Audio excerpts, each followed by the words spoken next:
Donc le même objet peut être à la fois faire 1 km à l'heure et à la fois 900 km à l'heure. Et après, il y a une création d'une soupe de particules élémentaires. Regarde, je tape sur la table. Ça fait du bruit. On est du vide, on vit dans un temps qui est relatif à ce vide, et on croit que ce monde est.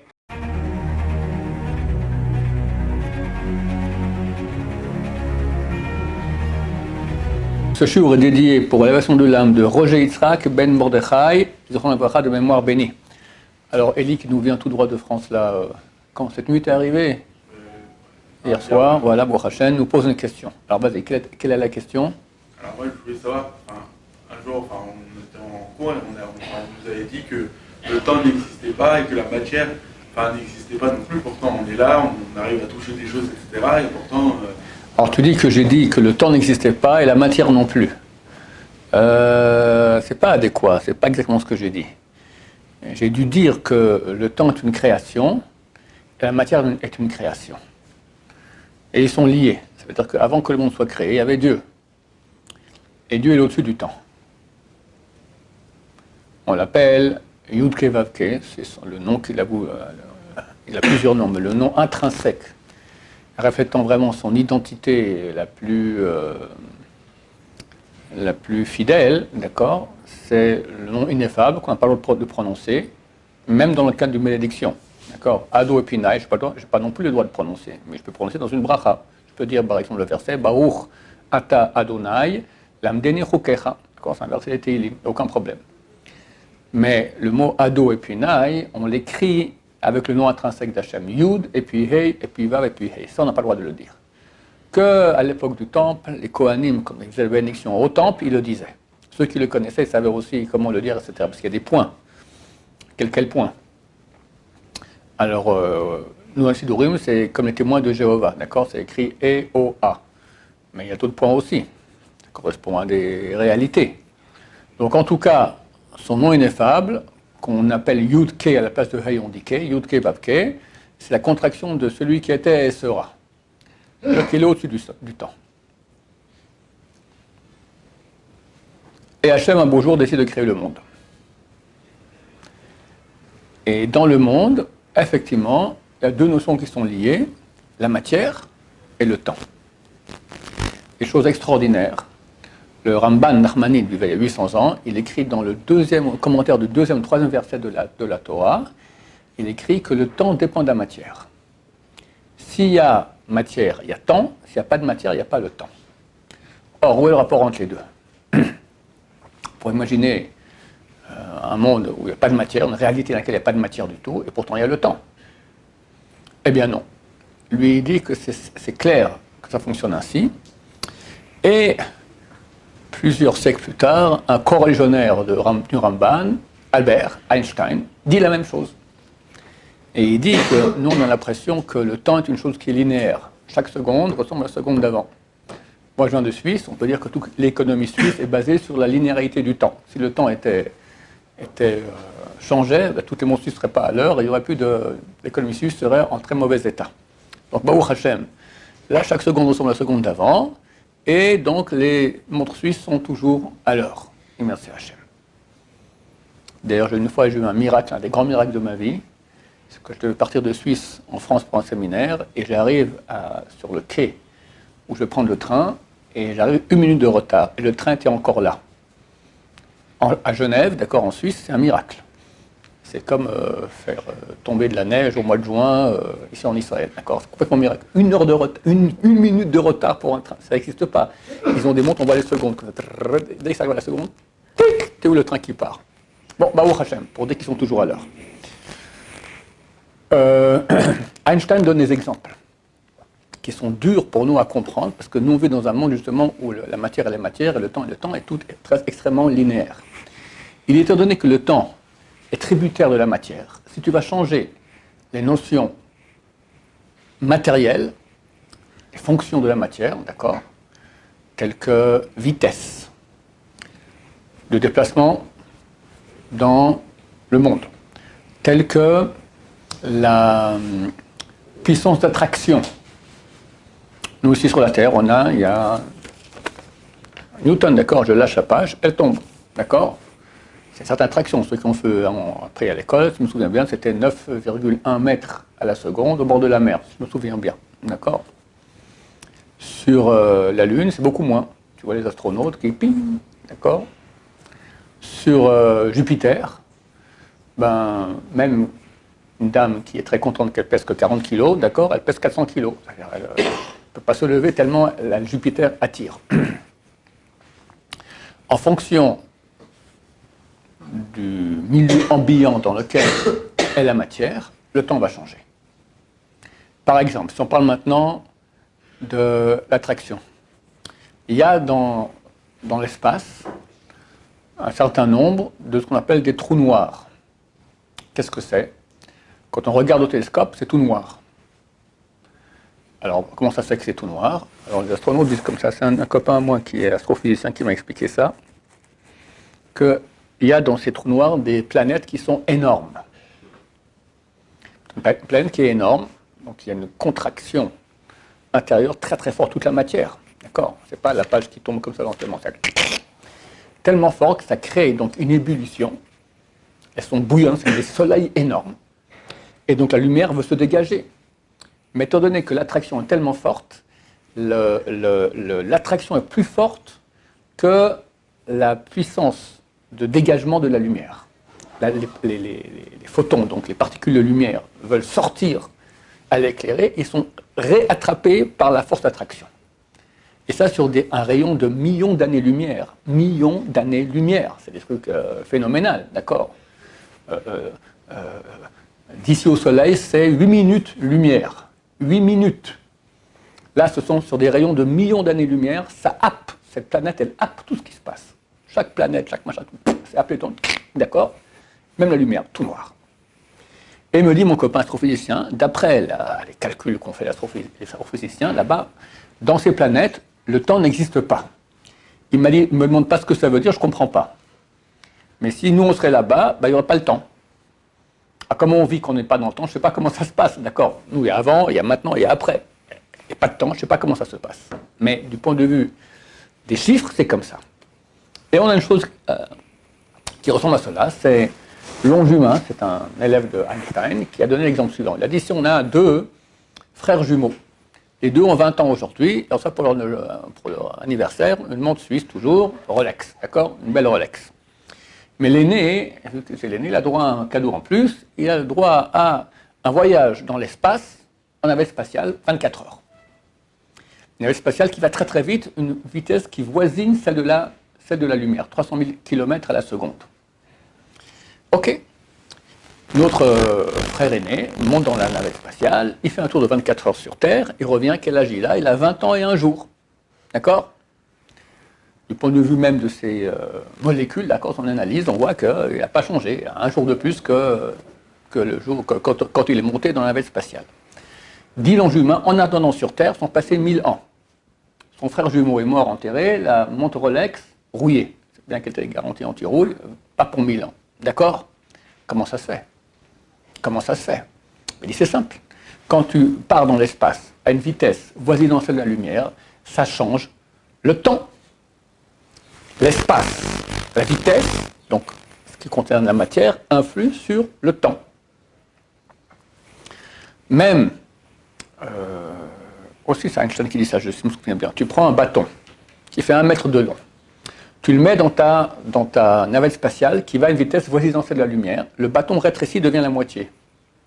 Pas parce qu'il est en contact avec l'air et puis une pression comme ça, non, dans le salon de la navette spatiale, d'accord? Tu bois ton thé dans la navette spatiale, ton bâton, tric, il devient la moitié. Par cela, on explique la question que beaucoup posent. Comment se fait-il que les astrophysiciens disent que notre monde il a 13 milliards,7 années-lumière? Années. Comment ils le savent? Parce qu'ils voient dans les télescopes des planètes, et on peut voir au télescope jusqu'à 10 milliards d'années. Je peux voir maintenant, quand je regarde une planète qui est extrêmement éloignée, qui est éloignée de 10 milliards d'années-lumière, ça veut dire que la lumière que je vois maintenant, qui a dégagé cette planète qui peut-être n'existe plus aujourd'hui, elle a été envoyée il y a 10 milliards d'années, pendant 10 milliards d'années elle s'est baladée la lumière pour arriver sans enfin de mon télescope dans ma rétine, tac, et je le vois. Et d'après les calculs, donc on sait que, et c'est clair, c'est une réalité scientifique indéniable, notre monde a 13,7 milliards d'années. C'est son âge. Or, la Torah dit qu'on a 5783 et 3 mois et 3 jours. Ça cloche. Alors, il y a beaucoup de réponses idiotes qui ont été données. Non, chaque jour de la création, c'est un jour de Dieu, ça vaut 1 milliard d'années. Mais c'est marqué, il fut soir et fut matin, un jour. Et un jour, c'est un jour. Il fut soir. C'est vrai qu'à l'époque, il n'y avait pas encore le soleil et la lune. La lune ont été créés le mercredi de la création. Et ils sont mis en marche que le vendredi. Mais quand la Torah, elle dit un jour, c'est un jour. C'est pas 1 milliard d'années. C'est pas des menteurs, la Torah. Donc, ils disent qu'il y a d'autres mondes qui ont existé auparavant. Ouais, mais la Torah, elle commence maintenant par un monde qui a été créé, c'est celui-là. D'accord? On ne nous dit pas qu'il a été détruit et un autre est venu à la place. Et non plus, les astrophysiciens ne disent pas que quand on te dit 13 milliards, c'est pas qu'il y a d'autres mondes et non, c'est le même monde qu'on connaît. La réponse est très simple. En fonction de ce que je viens de dire. On appelle ça la relativité. On sait bien, tout le monde sait que Einstein a découvert la relativité générale. Mais avant Einstein, il y avait la relativité mécanique. Qu'est-ce que c'est? Tu es un berger, non, on va dire tu es un passager qui vient de Lyon dans un vol transavien. Et une hôtesse, il y a des hôtesses en transavien? Bon, non, parce qu'il y a certains trucs, il n'est même pas d'accord. Dans EasyJet, je crois qu'il n'y a même pas des hôtesses. Il y en a dans EasyJet? Enfin, bon, peu importe. Viens te faire un café, d'accord? Question de physique primaire, d'accord? À quelle vitesse sort le café du pot de café dans ton verre? On dirait environ du 1 km à l'heure. Si c'est plus rapide, ça rebondit, ça gicle sur ta figure, tu fais une plainte à Transavia, c'est quoi ces manières de servir le café? Tu passes justement au-dessus de la Grèce, et là-bas tu as un astronaute amateur avec son télescope, et tout à coup tu passes, et vois l'avion Transavia passer, et il voit par le hublot qu'elle est en train de te servir un café. À quelle vitesse passe le café? 900 km/h, à peu près la vitesse d'un avion normal de ligne. D'accord? Question qui se pose. Alors, le café maintenant, est-ce qu'il fait du 900 km à l'heure ou du 1 km à l'heure? Réponse, tout dépend du milieu ambiant, relativement à où il est. Par rapport à l'avion, c'est du 1 à l'heure. Par rapport à la Terre, l'avion qui passe, c'est 900 à l'heure. Donc, le même objet peut être à la fois faire 1 km à l'heure et à la fois 900 km à l'heure. C'est ça la relativité. Tout est relatif à l'endroit, au contexte par rapport à laquelle tu analyses l'événement qui t'intéresse. Ce que vient dévoiler Einstein, c'est valable aussi au niveau du temps. Tu peux avoir le même événement, le type qui est dans la navette spatiale, le frère jumeau, qui pour lui vit 24 heures, et pour son autre frère, c'est 1000 ans. Et les deux sont vrais. Tout dépend de qu'est-ce qui se passe. Vu que tu fais un voyage extrêmement rapide dans l'espace, une vitesse voisinant celle de la lumière, donc le temps de dilatation du temps, et pour toi c'est 24 heures, sont 24 heures, mais pour un autre ça va être 1000 ans. D'accord? Idem à la création. On envoie Élie, on est, comment ça s'appelait? Science et Vie, d'accord? On est la rédaction de Science et Vie, on voit que tu es un grand scientifique et un bon rédacteur, on t'envoie, on a inventé une machine à remonter dans le temps, on t'envoie à la création du monde nous faire un super article sur comment le monde a été créé. Tu arrives là-bas, on te met sur l'épaule du bon Dieu, une estrade, et tu prends note. Alors tu vois le Big Bang. Big Bang, qu'est-ce que c'est? Il n'y a rien. Et tout à coup, il y a un éclatement de lumière extraordinaire. C'est en fait une petite boule minuscule dans laquelle se trouve tout, c'est pas encore de la matière, c'est du magma, d'accord, se trouve tout ce qu'il y aura dans le monde. Donc c'est une pression énorme de milliards de degrés. Et bien sûr, ça éclate. Ça éclate. Et c'est donc la première chose qu'il y a eu, Vaïhi Or. Et Dieu dit que la lumière soit. Lumière. Bon, tu notes. Et après, il y a une création d'une soupe de particules élémentaires. D'où je fais tout ça, messieurs? Des toilettes. Parce que dans les toilettes, il ne faut pas étudier la Torah. Alors, je lisais des bouquins comme ça, sur un peu, c'est passionnant, d'accord? Comment le monde est créé. Je n'ai pas fait d'études scientifiques. Alors, tu as une soupe de particules élémentaires. Ces particules élémentaires, c'est même pas encore des cellules. Il n'y a pas encore des atomes, même pas des atomes. Des particules, plic, plic, plic, comme ça. Et il y a une création de grumeaux. Ça veut dire qu'il y a 4 forces dans l'univers. Une des 4 forces, c'est donc Newton, l'attraction. Que la matière, pourquoi quand je lâche la feuille, elle tombe? Il y en a qui disent parce qu'ils sont attirés par le noyau. Complètement faux. Pourquoi? Allez, dites-moi, pourquoi quand je lâche la feuille, elle tombe? La Terre l'attire, oui. Pourquoi la Terre l'attire? Et comme m'a dit mon copain astrophysicien, m'a dit, la feuille aussi, elle attire la Terre. Mais très peu. Hein? Pourquoi? La masse, pas la pression, la masse. C'est une des 4 lois de base de l'univers qui peut être en rapport avec les 4 lettres du nom de Dieu. C'est le din. Le din, c'est se retenir, d'accord? C'est prendre. Alors, chaque fois que tu as une masse de matière, elle attire vers elle. Et c'est proportionnel à la masse. Plus la masse elle est grande, plus elle attire. Comme on dit avant, les trous noirs, c'est une grosse planète énorme, donc elle attire très très fort. La Lune attire moins que la Terre, donc ça attire moins. D'accord? Donc maintenant, la Terre, c'est une masse. C'est pour ça qu'elle attire vers elle les petites masses. D'accord? La petite masse aussi attire la Terre vers elle, mais extrêmement peu. Pourquoi je disais cela? Donc maintenant, tu as une soupe de particules élémentaires, mais chaque particule élémentaire, pas alimentaire, élémentaire, elle attire vers elle un peu. Alors ça commence à s'attirer, et ça crée des atomes, et après ça crée des molécules, et après ça commence à créer, le monde a été créé, ça crée des grumeaux, des étoiles, etc. Et comme ça, le monde, il a commencé à exister. En passant, phénoménal, c'était il y a 30 ans, je ne sais plus si c'est aujourd'hui, il y avait un grand astrophysicien vietnamien qui s'appelait Trinh Xuan Tong, ou Trinh Xuan Tuong, d'accord, j'ai un doute sur le Tong ou tout le Tong, d'accord, grand astrophysicien, qui dit, rien que ce que je viens de dire maintenant, ça prouve par A plus B que ce monde a été créé par un Dieu. Il dit comme ça. Il cite plusieurs choses, mais une des choses qu'il cite, extraordinaire, c'est qu'il dit, cette soupe de particules élémentaires, si elle était plus épaisse, c'est-à-dire qu'il y a beaucoup de particules élémentaires pour moins d'espace, rapidement, les particules élémentaires se seraient rejoints comme ça, et à la fin, il y aurait un big crunch. Un big bang, big crunch, tout le lumière, il se remet de mots comme ça, il n'y a plus rien. Si au contraire, la soupe était beaucoup plus diluée, tu avais ici une petite particule élémentaire, puis une autre à 1 million d'années-lumière, elle ne peut pas s'attirer, on se reste à l'état de particules élémentaires pour toujours. C'est qu'exactement le bon taux de particules élémentaires par rapport à la soupe, d'accord, par rapport à l'espace, pour qu'il y ait ce monde qui soit créé. Il dit, il y avait une chance sur combien pour qu'on ait exactement à ce taux exactement précis qui permet qu'on ait un monde. La même chance qu'il faudrait pour un archer de tirer une flèche, la première flèche arrive directement dans une cible qui fait 1 cm² de côté. Il faut le faire. Mais tu me diras, il faut le faire, ça dépend à combien. Si c'est à 10 cm, c'est facile.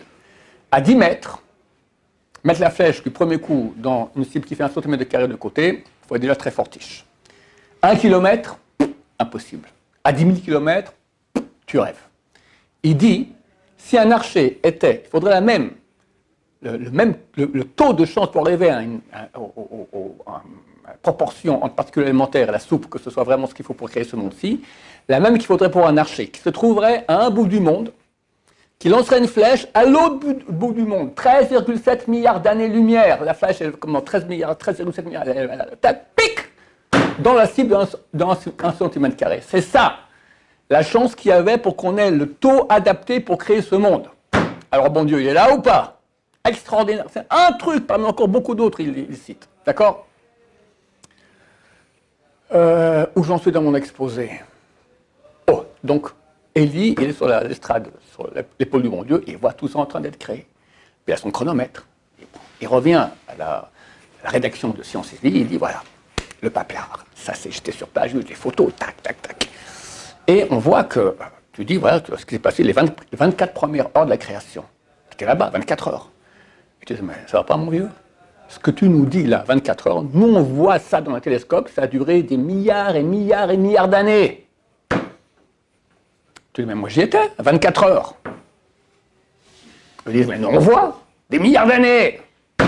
Qui a raison? Hein? Très bien. Les deux. Quand tu es sur place, et tu vois ça. Ben, c'est comme le type qui est dans, dans le trou noir, le temps là-bas n'existe pas. C'est pas un trou noir, c'est des milliards de fois plus le Big Bang, d'accord? C'est une masse comme ça de tout. Donc ton échelle du temps est forcément différente que celle du type qui est dans sa rédaction à Sciences et Vie, qui regarde son télescope et qui voit ce qui s'est passé là-bas. Rien à voir. C'est comme l'exemple du café qui passe au-dessus de la Grèce. Tu as deux temps différents pour un même événement. Tout dépend du contexte ambiant. Toi qui vis là-bas dans une situation de déplacement de matière à la vitesse de la lumière, l'éclatement à la vitesse de la lumière, plus des pressions d'attraction les plus grandes qui soient imaginables, pour toi, le temps dure 24 heures. Et tu as raison. Pour l'observateur extérieur qui regarde cela des milliards d'années plus tard dans le télescope, il voit ça des milliards d'années. Il a raison aussi, pour lui. Donc quand la Torah dit que le monde a été créé en 7 jours, c'est 7 jours de 24 heures, qui à nos yeux aujourd'hui sont des milliards d'années. Dieu doit parler le langage du type qui regarde dans son télescope des milliards d'années plus tard, et Dieu il parle, moi je suis dans le présent. Si tu étais là avec moi maintenant, tu aurais vu maintenant 24 heures. En cela, on répond à la question de la soi-disant inadéquation entre ce que dit la Torah et ce que dit l'astrophysique. Donc, la matière et le temps sont liés, et on va rajouter une petite chose, c'est dans le sens de ce que tu as cru que j'ai dit. C'est vrai que c'est... Il y a la poudre aux yeux. Regarde, je tape sur la table. Ça fait du bruit. Même un peu mal. Si j'aurais tapé encore plus fort, d'accord, ça en fait encore plus mal, j'aurais pu casser la table ou casser ma main. Donc il semblerait que la matière, c'est quelque chose de solide. En fait, pas du tout. Tout le monde sait que la matière, elle est composée d'atomes. Et tout le monde a étudié à l'école que dans l'atome, tu as un noyau qui est composé de neutrons et de protons. Et que très loin autour du noyau tournent les électrons. Donc il y a un vide énorme. C'est un atome, tu as un noyau, et puis tu as un vide énorme, puis des électrons qui tournent très très vite. Donc en fait, si j'enlève tout l'espace qu'il y a dans l'atome, je prends que le neutron avec le noyau avec les électrons, je mets ça ensemble, d'accord, sans aucun espace. Ben, ça sera tout minuscule. On prend Hélie par exemple. Si on enlève tout le vide qu'il y a entre les noyaux de ces électrons qui le forment et les électrons, eh bien, Hélie, il n'est même pas visible à l'œil nu. Enfin, il tombe. D'accord? Alors comment c'est qu'on te voit, et tu parles, et tu existes, et tu es là? Eh bien, l'espace qui est vide, c'est vrai qu'il est vide, mais les électrons, quand ils tournent très vite, ils créent un champ électromagnétique, qui fait que quand tu tapes sur la table, le champ électromagnétique des atomes qui ont créé, dont ils forment ton point, il heurte le champ électromagnétique du bois de la table et ça fait boum. Quand c'est à 120 km sur l'autoroute, d'accord, ça fait beaucoup plus mal. En fait, ce sont des champs électromagnétiques. C'est un champ.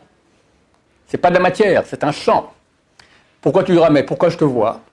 Parce que les photons, les particules de lumière qui sortent de la lumière, ils vont heurter le champ électromagnétique de ton corps, ils vont rebondir et touchent ma rétine. Mais en fait, c'est du vide. Donc en fait, c'est tout de l'abstraction. On est du vide, on vit dans un temps qui est relatif à ce vide, et on croit que ce monde est. Il est. Il faut comprendre qu'il n'est pas du tout ce qu'on imagine. Il est des champs, ce ne sont rien que des champs qui existent. Et en fait, on peut dire que c'est de la spiritualité. Un champ, ce n'est pas quelque chose de matériel, d'accord? Ce n'est pas différent de notre âme. Donc on peut comprendre aussi que même ceux qui ne croient pas en une âme, ils croient en une âme. Ils croient en une réalité spirituelle qui est le corps. Et le corps, ce n'est pas de la matière. Le corps, on appelle ça matière parce qu'on le voit et parce qu'on le touche. Mais en fait, c'est que du vent. C'est qu'un champ électromagnétique. Et comme il y a un champ électromagnétique qu'on peut appeler matière, on peut comprendre aussi qu'il y a un champ électromagnétique qu'on peut appeler âme, qui est notre vrai moi, et qui est descendu dans ce qu'on appelle ce corps pour faire des grandes choses au service de Dieu, pour devenir infini et éternel, et pas se tromper, aller suivre les pulsions animales, pas plus que ça, animales de cette création qui n'est pas, d'accord, la poudre aux yeux, qui nous fait rester au lit le matin, qui nous fait avoir faim, qui nous fait regarder les filles, qui nous fait voler, qui nous fait tout. Comme l'animal est pire très souvent, pour un champ électromagnétique animal. Ça ne vaut pas la peine de rater sa vie pour ça. Baruch Adonai, l'olam, amen va amen.